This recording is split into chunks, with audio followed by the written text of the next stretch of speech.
Old సిటీలో హైడ్రా కొరడా జులిపించింది. హైడ్రా బుల్డోజర్లు ఓల్డ్ సిటీకి వెళ్ళాయి. దాదాపు 100 కోట్ల విలువైనటువంటి భూములను అన్యాక్రాంతం కాకుండా కాపాడేటువంటి ప్రయత్నం చేశాయి. నిజమే, ఓల్డ్ సిటీకి హైడ్రా బుల్డోజర్లు గతంలో కూడా వెళ్ళాయి, ఈరోజు కూడా వెళ్ళినటువంటి సందర్భాన్ని మనం చూస్తూ ఉన్నాం. ఓల్డ్ సిటీలో హైడ్రా కూల్చేసినటువంటి భవంతులను మీకు తొలి వెలుగు ఎక్స్క్లూజివ్గా చూపిస్తూ ఉంది. మొత్తం మీద ఓల్డ్ సిటీకి హైడ్రా వెళ్ళినటువంటి సందర్భాన్ని అయితే మనం చూస్తూ ఉన్నాం. పాత బస్తీలో హైడ్రా భారీ ఆపరేషన్లు చేసింది. మైలార్దేవుపల్లి స్పోర్ట్స్ గ్రౌండ్లో అక్రమ కట్టడాలు కట్టినటువంటి ఆ యొక్క కట్టడాలను దాదాపు 6,500 గజాల స్పోర్ట్స్ గ్రౌండ్ని ఇప్పటికే ఆక్రమణకు గురైనటువంటి సందర్భంలో ఆ యొక్క ఆక్రమణకు గురైనటువంటి ఆ యొక్క ప్రాంతాన్ని హైడ్రా అక్కడ అక్రమంగా నిర్మించినటువంటి భవంతులను కూల్చివేసి అక్కడికి మొత్తం మీద ఆ యొక్క భవంతుల స్థానంలో మొత్తం ఖాళీ స్థలాన్ని మార్చేసింది. ఆ యొక్క అక్రమదారుల చెర నుండి ఈ యొక్క భూములను అయితే మొత్తం మీద మార్చేసినటువంటి అక్రమదారుల చేతుల నుంచి భూములు వీరి చేతుల్లోకి వచ్చే విధంగా మార్చేసినటువంటి సందర్భాన్ని అయితే మనం చూస్తూ ఉన్నాం. దాదాపు 100 కోట్ల విలువైనటువంటి 100 కోట్ల రూపాయల విలువైనటువంటి భూమిని కాపాడినట్టుగా తెలుస్తూ ఉంది. అలాగే రాజేంద్ర నగర్లోని శాస్త్రీపురం కాలనీలో కూడా హైడ్రా ఆపరేషన్ చేపట్టింది. 188 ఎకరాల హుడా క్రీడా స్థలంలో ఉన్నటువంటి మొత్తం ఈ యొక్క అక్రమ నిర్మాణాలని కూల్చేశారు. G+3 మీరు చూస్తున్నటువంటి కూలిపోతున్నటువంటి ఆ భవంతి గ్రౌండ్ ప్లస్ 3 అంతస్తులుగా ఉంది. ఆ యొక్క భవంతిని అయితే కూల్చేసినటువంటి నేలమట్టం చేసినటువంటి సందర్భాన్ని మనం చూస్తూ ఉన్నాం. 3 ఏళ్ళుగా ఇక్కడ అక్రమదారులు కబ్జాలు చేసి నోటరీ మీద ఇక్కడ భూములను అమ్ముతున్నట్టుగా తెలుస్తూ ఉంది. మొత్తం మీద హైడ్రా చేసినటువంటి ఈ పని పట్ల స్థానికుల నుంచి అలాగే అక్కడ ఉన్నటువంటి కాలనీ వాసుల నుంచి అయితే హర్షాతిరేకలు అయితే వస్తూ ఉన్నాయి. హైడ్రా ఎవరిని కూడా వదిలిపెట్టనంటా ఉంది. ఎస్, ఇదే అంశం పైన మనతో మాట్లాడడానికి మా ప్రతినిధి శ్రీశైలం ఫోన్ లైన్ అందుబాటులో ఉన్నాడు. శ్రీశైలం, ఏంటి అసలు ఏం జరుగుతూ ఉంది? హైడ్రా ఈ యొక్క కూల్చివేతలకు సంబంధించి ప్రజలు ఏమనుకుంటా ఉన్నారు? ఎగ్జాక్ట్లీ మూసం, హైడ్రాక్ సంబంధించి దాదాపుగా 2 సంవత్సరాలు కావస్తా ఉంది. 2 సంవత్సరాల నేపథ్యంలో హైడ్రాక్ సంబంధించి మిక్స్డ్ టాక్ వినిపిస్తోంది. ప్రధానంగా హైడ్రాక్ సంబంధించి కొంత ప్రజల నుంచి ప్రశంసలు వస్తున్నప్పటికీ మరికొంతమంది ప్రజల నుంచి వ్యతిరేకత కూడా వస్తున్నటువంటి పరిస్థితి మనం చూస్తాం. అయితే ఈ నేపథ్యంలోనే పాత బస్తీలో హైడ్రా భారీ ఆపరేషన్ చేపట్టినట్టు తెలుస్తోంది. మైలార్దేవునిపల్లి కావచ్చు, ఇదంతా స్పోర్ట్స్ గ్రౌండ్ లో అక్రమ కట్టడాలను తొలగిస్తా ఉంది. 100 కోట్ల విలువైనటువంటి 6,500 గజాల స్పోర్ట్స్ గ్రౌండ్ కు సంబంధించిన నిర్మాణ దశలో ఉన్నటువంటి 5 అంతస్తుల భవనాన్ని కూడా కూల్చివేసినటువంటి పరిస్థితి మనకు కనిపిస్తుంది. అంటే ఓవరాల్ గా మైలార్దేవునిపల్లి పరిధిలో ఉన్నటువంటి 100 కోట్ల ఆస్తిని హైడ్రా కాపాడింది. సో దీనికి సంబంధించి కొంత ప్రశంసలు వస్తా ఉన్నాయి.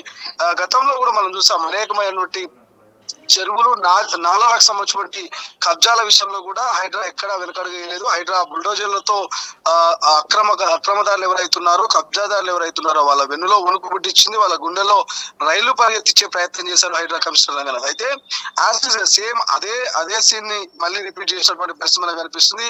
హైడ్రా తన స్పీడ్ ను మెయింటైన్ చేస్తున్నట్టు కనిపిస్తుంది. ముషం ప్రస్తుతం మైలార్దేవునిపల్లిలో కావచ్చు, రాజేంద్ర నగర్ లోని శాస్త్రీపురం కాలనీలో కూడా కావచ్చు, ఇవన్నీ ప్రాంతాల్లో ఆపరేషన్లు చేపడతా ఉంది. ఒక చోట 100 కోట్ల ఆస్తిని కాపాడినటువంటి హైడ్రా మరో చోట 188 ఎకరాల ఏదైతే హుడా క్రీడా స్థలంలో అక్రమంగా నిర్మించినటువంటి కూల్చివేతను కూడా మనం కనబడతా ఉంది. అదేవిధంగా G+3 అంతస్తుల భవనాలను కూడా నిలమట్టం చేసినటువంటి పరిస్థితి. అయితే గత 3 ఏళ్లుగా నోటరీ మీద ప్లాట్ అమ్ముతున్నటువంటి కబ్జాదారులు ఎవరైతున్నారో వాళ్ళ ఆట కట్టించేటువంటి ప్రయత్నం అయితే హైడ్రా కమిషనర్ రంగనాథ్ చేసినట్టు తెలుస్తోంది. మరి ఏదేమైనప్పటికీ హైడ్రాకు సంబంధించి రీసెంట్ గా హైదరాబాద్ లో జరిగినటువంటి జూబ్లీహిల్స్ ఉప ఎన్నికల ఒక నిదర్శనము. హైడ్రా దానికి అంటే తెలంగాణ ప్రజలు, ప్రధానంగా జూబ్లీహిల్స్ ప్రజలు హైడ్రాను చూసి అక్కడ నవీన్ యాదవ్ ను గెలిపించారనేటువంటి ఒక ఇండికేషన్ కూడా గతంలో ఒక ప్రముఖ టీవీ ఛానల్లో హైడ్రా కమిషనర్ రంగనాథ్ కామెంట్ చేసినటువంటి పరిస్థితి మనం కూడా చూసాం. అయితే రీసెంట్ గా జరుగుతున్నటువంటి కూల్చివేతలు మనం గమనించినట్టయితే హైడ్రా ఎక్కడా తగ్గట్లేదు.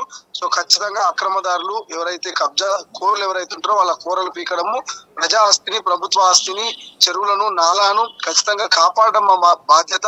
ఖచ్చితంగా గత బతుకమ్మ కుంట లాంటి చెరువులను ఎట్లయితే పునరుద్ధరించామో, నల్ల చెరువు ఏ విధంగా అయితే మాదాపూర్ లో దాన్ని పునర్విభజించామో, సో యాస్టీజ్ గా హైదరాబాదు నగరం చుట్టూన్నటువంటి చెరువులను కాపాడడము హైడ్రా బాధ్యత. అదేవిధంగా నాలాలను కాపాడడం కూడా ఖచ్చితంగా హైడ్రా బాధ్యత అంటూ కూడా చెబుతున్నటువంటి పరిస్థితి విషయం. సో ఈ నేపథ్యంలోనే కొంత వందల కోట్ల విలువ చేసేటువంటి ప్రభుత్వ ల్యాండ్ ని, స్పోర్ట్స్ కు సంబంధించిన గ్రౌండ్ అయితే హైడ్రా కాపాడడం పట్ల స్థానికంగా ఉన్నటువంటి ప్రజలు, సామాన్యులు ప్రశంసలు కురిపిస్తా ఉన్నారు. హైడ్రాకు సంబంధించి మా పూర్తి మద్దతు ఉంటుంది, హైడ్రా ఇదే స్పీడ్ తో ఖచ్చితంగా కబ్జాదారుల కోరలు పీకాలంటూ కూడా మద్దతు డిమాండ్ ఇస్తున్నటువంటి పరిస్థితి మనకు కనిపిస్తుంది. Thank you Srisailam, thank you so much. Yes, పాత బస్తీలోకి హైడ్రా బుల్డోజర్లు వెళ్ళాయి. అక్కడ దాదాపు 100 కోట్ల రూపాయల విలువైనటువంటి భూమిని 6,500 గజాల కబ్జా చేసినటువంటి స్థలాన్ని మళ్ళీ ఆ స్థలాన్ని కూడా కాపాడేటువంటి ప్రయత్నం చేసింది. 5 అంతస్తులకు సంబంధించినటువంటి భవనం పూర్తి స్థాయిలో నేలమట్టం చేసినటువంటి విజువల్స్ను కూడా మనం చూస్తూ ఉన్నాం. ఈ విషయంలో హైడ్రాకు హ్యాట్సాప్ చేస్తూ ఉన్నారు అక్కడ కాలనీ వాసులు. అది గతంలో ఒక పార్కు స్థలంగా ఒక ప్రాంతంలో, మరొక ప్రాంతంలో స్పోర్ట్స్కు సంబంధించినటువంటి గ్రౌండ్ ప్రాంతంగా ఒక ప్రాంతంలో, ఇట్లా 3 ప్రాంతాలలో ఏకకాలంలో హైడ్రాకు సంబంధించినటువంటి బుల్డోజర్లు అయితే మొత్తం మీద ప్రజా ఆస్తులను, ఇటు ప్రభుత్వ ఆస్తులను కాపాడేటువంటి ప్రయత్నం అయితే చేసినట్టుగా తెలుస్తూ ఉంది. ఇక పాత బస్తీకి వెళ్ళినటువంటి హైడ్రా బుల్డోజర్లు మరి ఓవైసీకి సంబంధించినటువంటి కాలేజీలపైకి ఎందుకు వెళ్ళట్లేదంటూ కూడా ప్రజలు కొంతమంది కామెంట్ చేస్తున్నటువంటి సందర్భాన్ని కూడా మనం చూస్తూ ఉన్నాం. చూడాలి మరి ఆ విషయంలో. రంగనాథ్ పలుమార్లు ఇప్పటికే చెప్తూ వస్తూ ఉన్నాడు. ఇక ముందు ఎలాంటి ఆపరేషన్లు హైడ్రా చేస్తుందో. అసలైన తొలి వెలుగు. ఫాలో వాట్సాప్ @తొలి వెలుగు అఫీషియల్.